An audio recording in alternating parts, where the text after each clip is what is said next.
This is Tariff Talk. I'm Carlos Perico, Senior Director at Procurability. And today we are discussing the biggest opportunity for companies to gain a competitive advantage during this tariff uncertain market.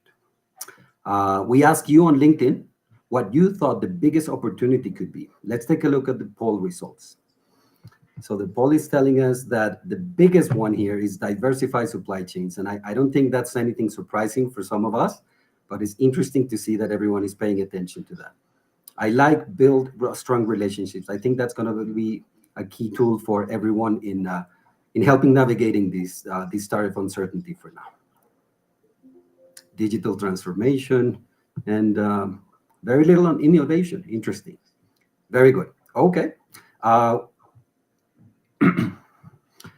Today, I'm very excited to welcome our guest.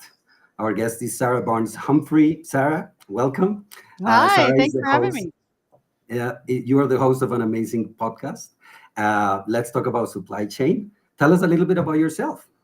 Yeah, so hi everyone. Sarah Barnes-Humphrey, founder and host of Let's Talk Supply Chain, also the Blended podcast and founder of the Blended Pledge as well, which is our nonprofit. And yeah, I've been in supply chain for just over 25 years on the freight side, got into media about 2016, and Let's Talk Supply Chain was born in 2018. So it's been a fun ride, and I'm excited to be here with you, Carlos. Thank you for joining us. And I just heard you say that you started with freight, and so that's quite applicable in today's topic. So thank you. I look forward to hearing your insight on this. Yeah.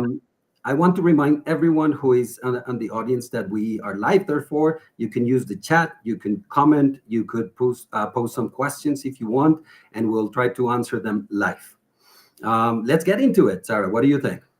Yeah, let's do it. I mean, I am just glad I'm not in freight today. Indeed, I think these guys are going to get a little bit hit with extra paperwork to do in the next few weeks for sure. All right, what first question for you? What are some emerging trends in tariffs and I would say in overall trade uncertainty that you think companies should be aware of? Yeah, so I mean, this is something that's coming at us sort of fast and furious a little bit. Nobody knows what's going to happen, so everybody's trying to sort of prepare, right? In the best way that they know how. Some retailers I think are going to want to stock up, but of course that takes more capital. And right now, financing is costing a lot more. So I think Mhm. that is something that's being brought into some of the conversations around how do we prepare for this? If we would usually stock up, but we potentially don't want to right now because financing is costing a lot, then it's, changing that dynamic and that conversation. I think the other I on my live show, I do a live show on LinkedIn called Thoughts and Coffee every Tuesday morning. And I talked about an article around tariffs, who would be affected, who would not be affected.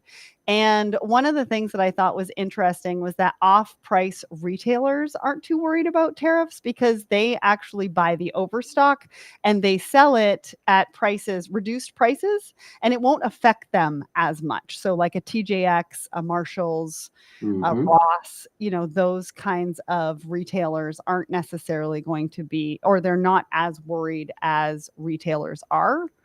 And I'll pause there. I have another one to share, but I just wanted to see what you had to say about some of that stuff. Yeah, I think so. I'm not very familiar with retail, so this is good learning for me to hear from you. And I could imagine that some of our audience is thinking about that stocking up, right?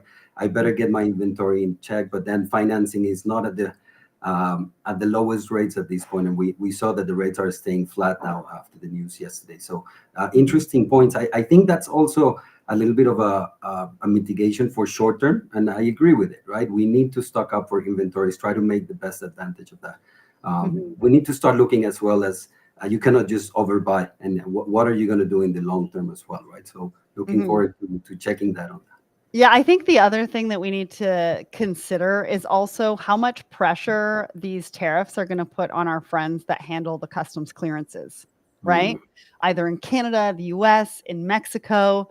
The last time this happened, I know a few people in that part of Mhm. supply chain, and they worked over the weekend. They worked all weekend because they had to get up to date on the tariffs and all of that kind of stuff. So, be kind during this time, especially to our friends on the front lines who are handling some of those clearances. And then I think also we want to be looking at other things that are coming up, which is like sustainability regulations that aren't necessarily always tariff related, but these are regulations that are coming through from the EU on some of the products that we're bringing in as well. So, some things to kind of think about when we're thinking about emerging trends, not just in tariffs, but will also create some of that trade uncertainty. I Your comment about be kind with the people that are processing all these imports reminded me of this, that you may think you're not impacted by the tariff itself Mm. based on your commodities that you're importing, but you're using the same custom brokers that most people are. So I think it's a great point to remind everyone to expect some delays, even though you may not be affected by it, right? And then the lead times are going to get longer for everyone at that point. Thank you for sharing that. Yeah, absolutely. Very good. Let's continue. I also want to ask you about the balance act that I think most of us in supply chain have to do, supply chain and procurement, whereas how do I mitigate the tariff risk while at the same time support the business on remain or gain competitive advantage in these markets? What are your thoughts? Yeah. So while I'm not a tariff expert, I just want to put that out there. I'm not a tariff expert. I think there's a lot of things that we can be thinking about, right? One of the things that I was thinking about the other day was how do we build a supply chain or a flexible supply chain game plan? And I was thinking about the game Tetris. So treat your supply chain like a game of Tetris, right? We need to adjust and fit some of the pieces Hmm. as some of these new challenges arise. And that's what supply chain professionals are good at. They are problem solvers. They thrive in problem solving, right? I think we need to look at diversifying suppliers across multiple regions to reduce some of the dependency on any of these single markets that might get hit by some of the tariffs. Bonus points for nearshoring or maybe reshoring to dodge some of those tariff headaches, which is what some of these tariffs really are coming down for, because they do want to bring some of the manufacturing back into North America, I believe. I also think about, competing with creativity, right? Investing in research and development to create tariff resistant products, or maybe explore some niche markets with less trade friction.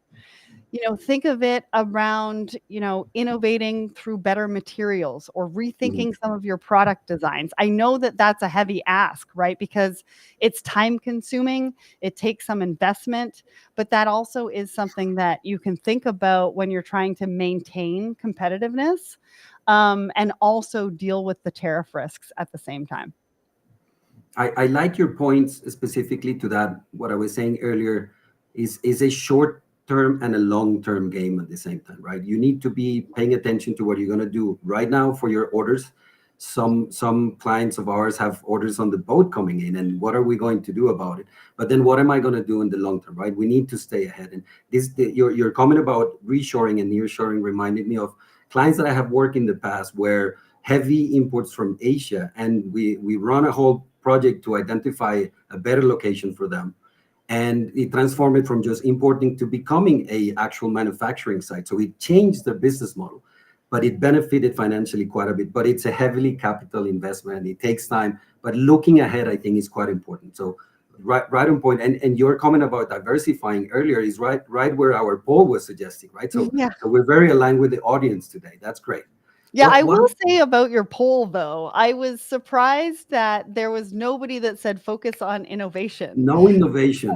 Because really, at the end of the day, what are we talking about? We're talking about innovative ways to be able to combat, some of the risks, This uncertainty. the You're right. tariff, the uncertainty, that kind of thing. So really, they kind of align with sort of that thought around innovation. I'm sure they're listening now and they're changing their minds as they hear you talking about this. Sarah, What about the other side of the coin here? We're trying to be better, we're trying to improve, but a lot of our clients and companies make mistakes when we do that because it's uncertain times. What do you think are the most common mistakes that supply chain folks in companies ha- end up making while navigating these uncertain times? So I think that there's a few. One that came up for me while I was thinking about this conversation was around the crystal ball syndrome.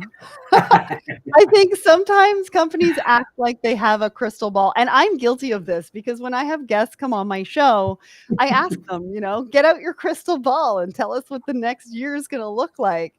And I think companies try to predict almost every single tariff change or maybe every single risk. And they're doing that instead of preparing for unpredictability, right? They pour resources into guessing what's next rather than potentially being flexible, resilient systems. It's like, betting all your chips on one roulette number. Mhm. Now that's exciting and everybody's going to cheer you on. Risky. But you might lose big, right? If that wheel spins differently than expected. So I think we got to work with what we've got. We do have to anticipate, and I think we have to prepare for the unpredictable. But I don't think anybody really has any answers right now. And I think the other thing to talk about is data. A lot of what I've been talking about recently, I just had somebody on my show this week talking about how important data sharing is amongst organizations. I think we need to get more comfortable with data sharing. I also think that we need to think about data in a bit of a different way and the outcomes that come from the data that we're looking at. I had somebody on the show talking about how humans bring an element to data outcomes that actually bring in bias. So if we are delivered an outcome by the data, but we're uncomfortable with it, we don't like it, we don't Okay. trust it, we actually bring some bias to the table when it comes to making some of those decisions. So just a few things to think about when it comes to a variety of different things. But yeah. Try to be objective with that data. I think we're all guilty of that when you're looking at those numbers, and then you may have some experience with that. You may not like the outcome, even though the data is telling you that. So definitely Mhm. you could influence that, right? And Yeah. that's a really good segue onto the next question I wanted to ask you, because the bias touches the soft side of our function, that is the stakeholder management, right? How do Mhm. we do that? And I wanted to ask you about maybe some suggestions or recommendations. How do we communicate this uncertainty? Because you're dealing with it as an individual, you're the face of it in supply chain and procurement, but you have a variety of stakeholders with your customers, Mhm. with your internal operations, with your investors in some cases, and consumers directly, depending on your industry. So it's very important to understand that you are not only the face to manage the situation, but you are expected to communicate and keep everyone kind of informed. So what are your suggestions to do this well? Well, and that's just it. I think the number one thing we have to think about and sort of talk about is communication.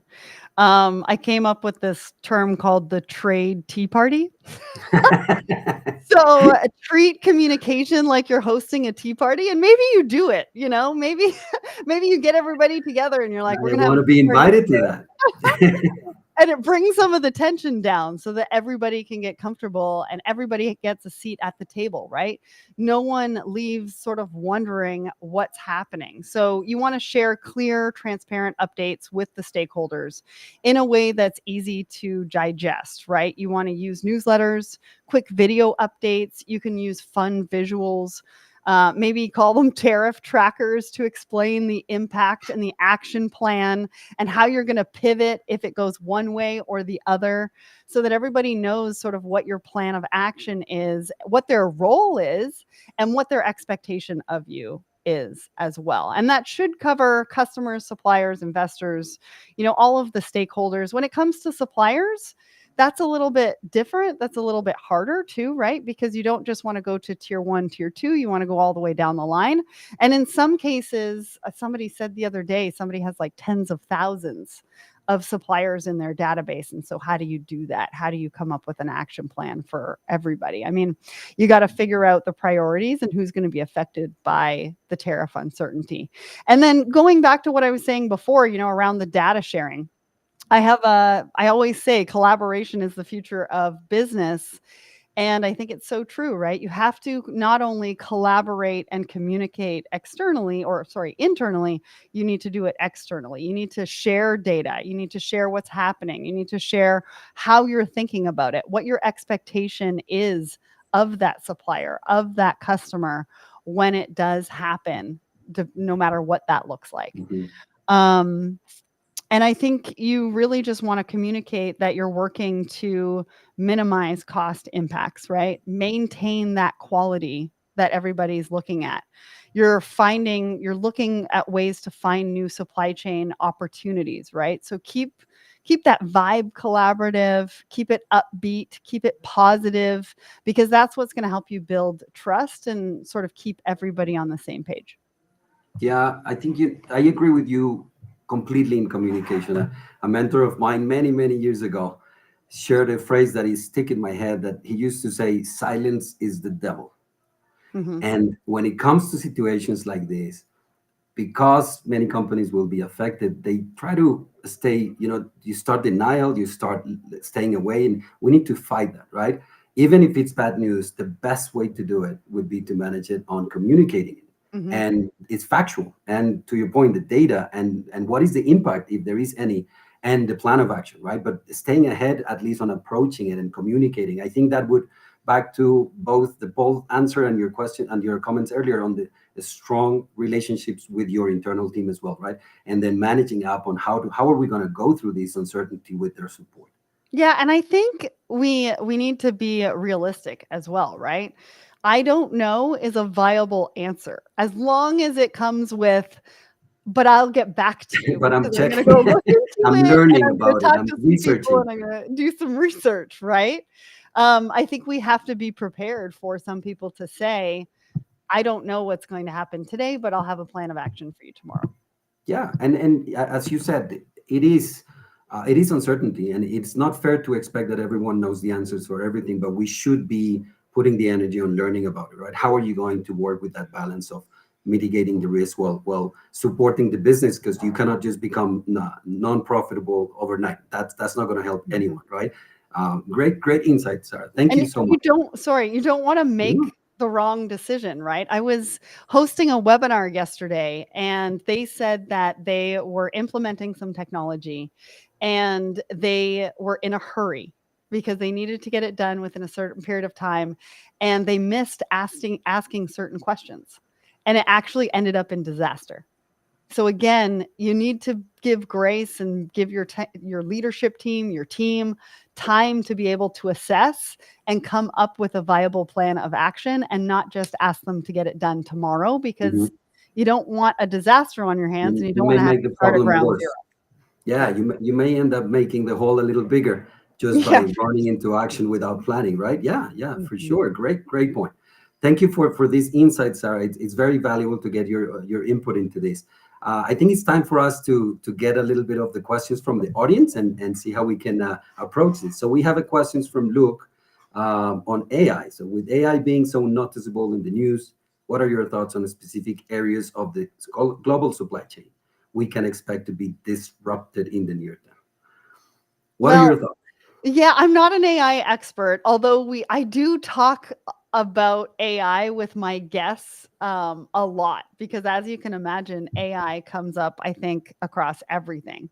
When you're thinking about specific areas of global supply chain, I think it's going to touch every single piece of supply chain. It just depends on how somebody views it and how they view it helping with the process that they currently have in place to optimize and different things like that.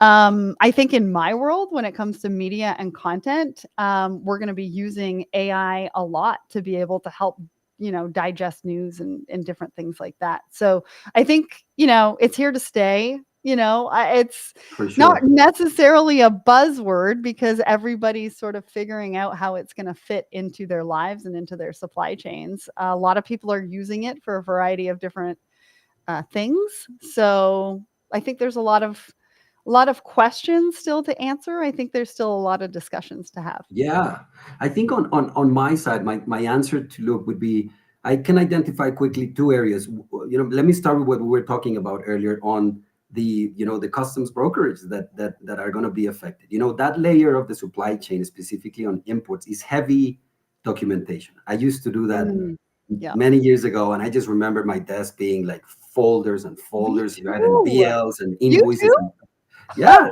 me too. Like there was like And the mountains. stamps and all that. And I think that has been modernized quite a bit. But I don't have firsthand evidence of this, but I would expect that step will have to be optimized, and it's going to be a lot of AI and technology to make that process a lot streamlined.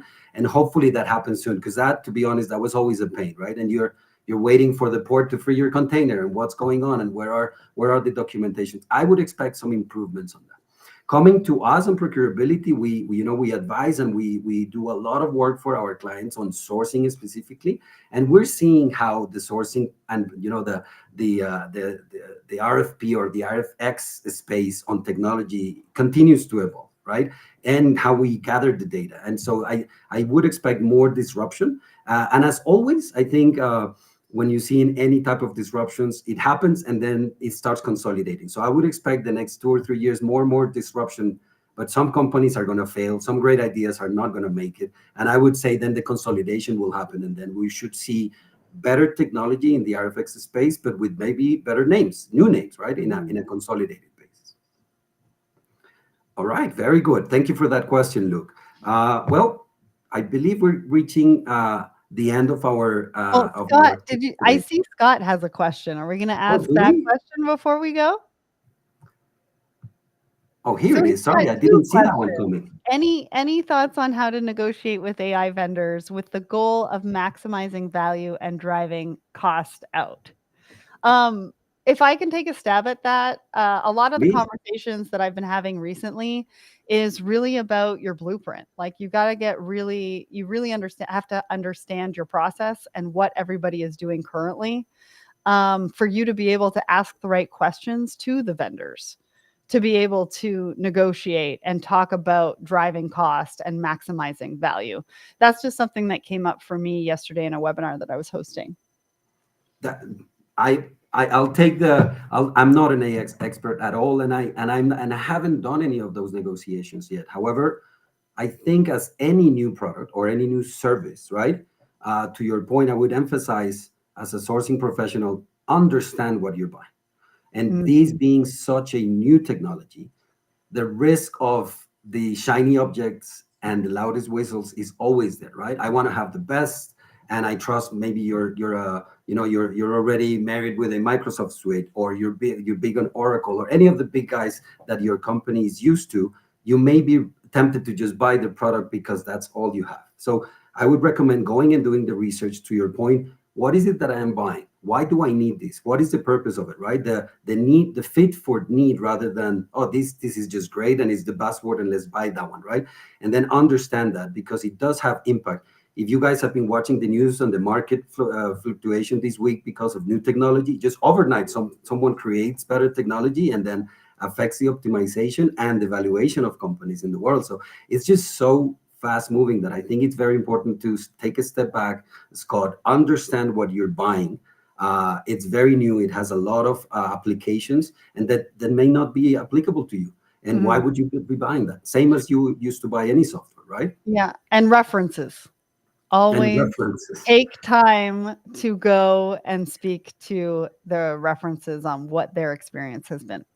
Yeah, try not to be the guinea pig for a new technology. Hopefully, someone Well, has been has somebody has has has to. done it. Someone, so you can get good references, can get good application, because it's really new, right? So the risk would be there, but I think with some research you can minimize. Thank you. I almost skipped Scott's question. Thank you for that, Sarah. I didn't Yeah, see it. all good. Very good. I think now we are reaching the end of our discussion, and I think it's very important to stay informed. That's one of my takeaways. Things change quite a bit. If you're interested in getting, continuing informed and understanding more of these latest resources that we have around tariffs and overall trade, we're going to put a QR code very soon. in the on the screen that you could follow and then register for some of that information to keep coming to you on newsletters on our white papers. I'm sorry, white papers.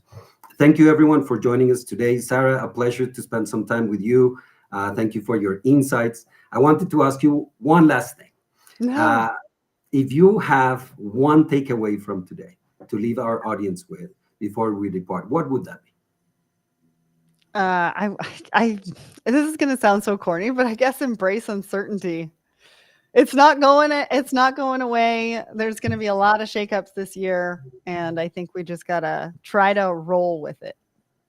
And try to adapt, right? I And think adapt. almost every insight that you shared today with us had that element of adapting to it. And it's Mhm. okay to not know it, but go do your research, go learn a little bit more. Maybe you don't know. It's okay to say I don't know, but I'm gonna go and learn, right? So adaptability to this uncertain market. And I think with the relationship comment you shared earlier, it's understandable. Hopefully, you already have the strong relationship with your stakeholders, but these moments are an opportunity to build stronger relationships, right? I Mhm. remember all the issues we had with the COVID impact. We were all dealing with it in a little bit nervous way. But I can argue and look back that my relationships with a lot of suppliers and key stakeholders became a lot stronger after that. When you share a little bit of that pain, then becomes a little deeper on that relationship. Mhm. So that's a good opportunity as well. Thank you so much for your insight, Sarah. Pleasure to have you in the Thank in the you. talk today. Thanks so much for having me. This was great. Excellent. Thank you, everyone, for your time. Appreciate your comments and questions. And good luck for everyone who's going to be dealing with this. As you know, adapt, get ready, and keep on learning, keep on researching. Here's our QR code for you